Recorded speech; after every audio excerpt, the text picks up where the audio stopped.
Hi, akkam jirtu akka fuunee nagaa keessanii hordoftoota Oromoo koo chaanaalii nagaan koo bakka jirtanitti sinaa qaqqabu jecha arramoo viidiyoo kan biraa qabadheen gara keessanitti dhufee viidiyoo kan akkasiin jaallattan abdii guddaan qaba. Maalidhaan immoo ittoo diimaa kaarootiidha wajjin akkamitti mana keenya keessatti hojjetanna arra ga'anii ittoo diimaa kaarootiidha wajjin mana koo keessatti hojjetachuudhaaf hin jedha. Maalif kaarotiitti daballaa kaarotiin tokko waxiin keenya akka barbarreen isaa hin gubne taasisaa ijoolleen koo si nyaatu waanta ta'eef mana keessaaf itti gargaaramaa waan hundaafuu hin furdisasi baay'een jaalladha kanaaf isa qabadhee gara keessanitti dhufee maal faammoo akka na barbaachisu tooranis ni naqaa garmoojii isaatitti.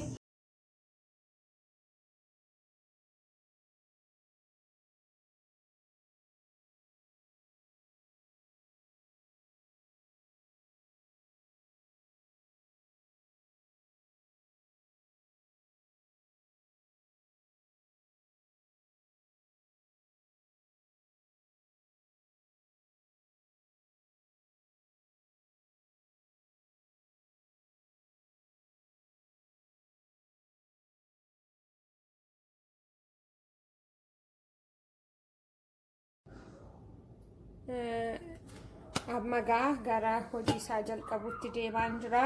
Abidda koo eegan qabsiifadhee booda jalqaba irratti maalan itti godhadha jechaadha.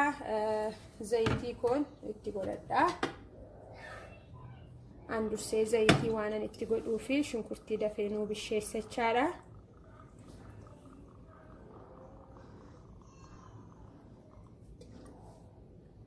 Zayitii anguma fedha keessanii itti godhachuu dandeessu. Zayitiin koo eegaa xiqqoo ho'ee booda isinittiin deebi'a.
Yeroo gootanii kaarotiin isaa akka gaariitti bishaachuu qaba waanta ta'eef amma akkasin argitan hin bishaanne kaarotiin isaa amma bishaatutti eeguu qabna. Yeroo barbarreetti nannu keessaa mul'achuu hin qabu. Du'ee akka gaariitti bishaachuu qaba.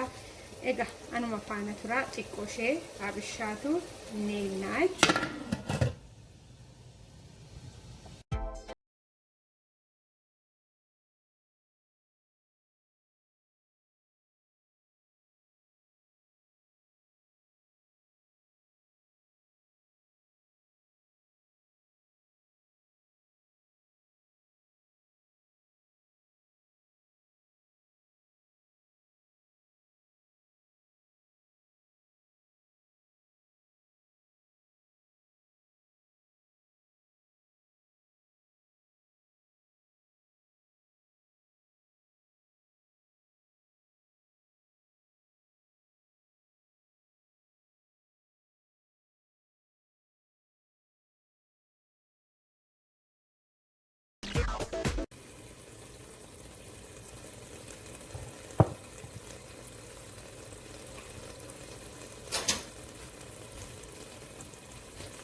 qullubbii fi jinjibiladha kuni.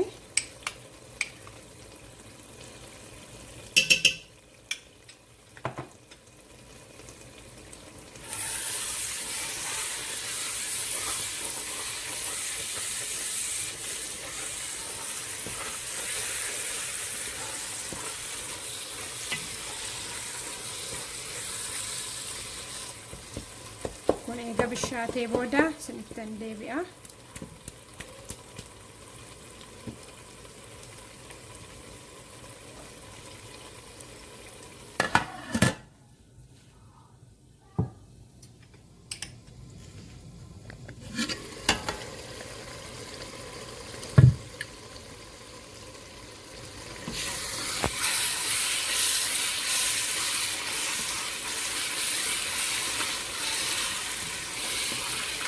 Gaafa akkas waxii keessan tolchatan maalidha bishaan bukkee kaachuun irraanfatinaa yeroo hundumaayyuu shunkurtiin keessan akka inni sin jalaa hin qabne yeroo waxiin distiin nama jalaa qabu waxiin hin mi'aawu.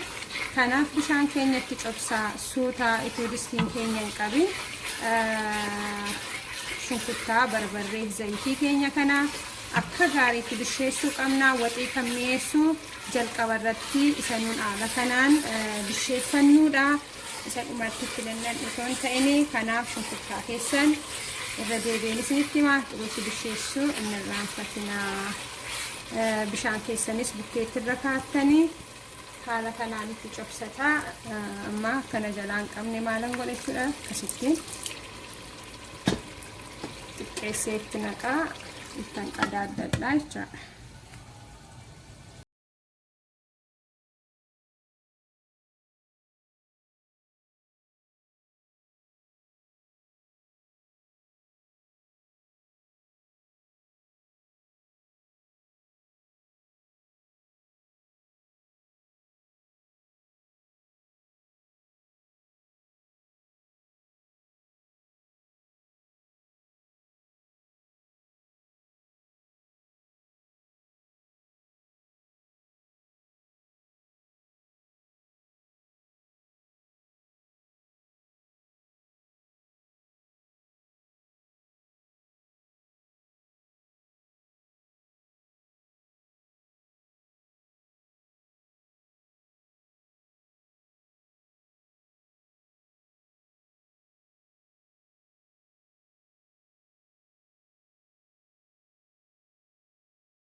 Bishaanii ammuma fedha keessaniitti naqattu. Ani yeroon shunkurtii bisheessu sanitti coccobsee bishaan koo gaadha baay'ee qallisuu hin barbaadu. Qallinaa akkuma fedha keessaniitti amma anaaf kun gaadha. Kanarratti maalan godhadha jechaadha. Amma gara dhumaatti fidaa irraa gara dhumaatti toon dhufini.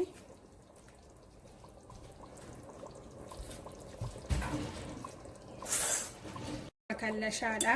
Makallashaa kana hojjedhee isin agarsiisa. Kun makallashaa waxiiti. Waxii keenya baay'ee mi'eessa. Dhumarratti baay'ee sittiin baay'isu. Ingaa ittaanee qullubbiin sila qopheeffadhee xiqqoo ishee gara dhumarratti sittan godhadha.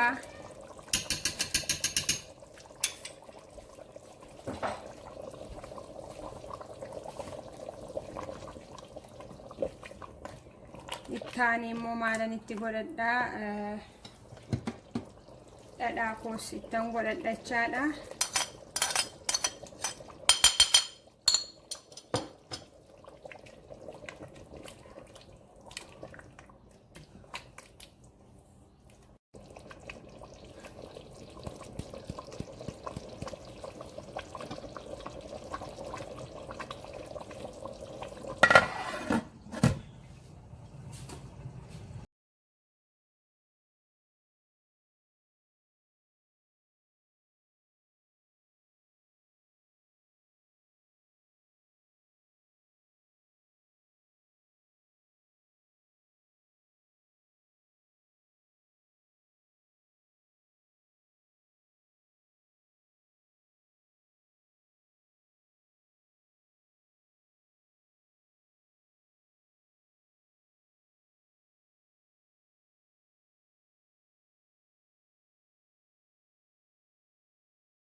Keenya xumurree rachaadha waan hundumaayyuu eega waxii keessan hojjetattanii akka gaariitti immoo xumurtanii booda maal gochuun irraanfatinaa naannaa waxii keessan hojjetattanis distii keessanis xaxxaragattanii bareechattanii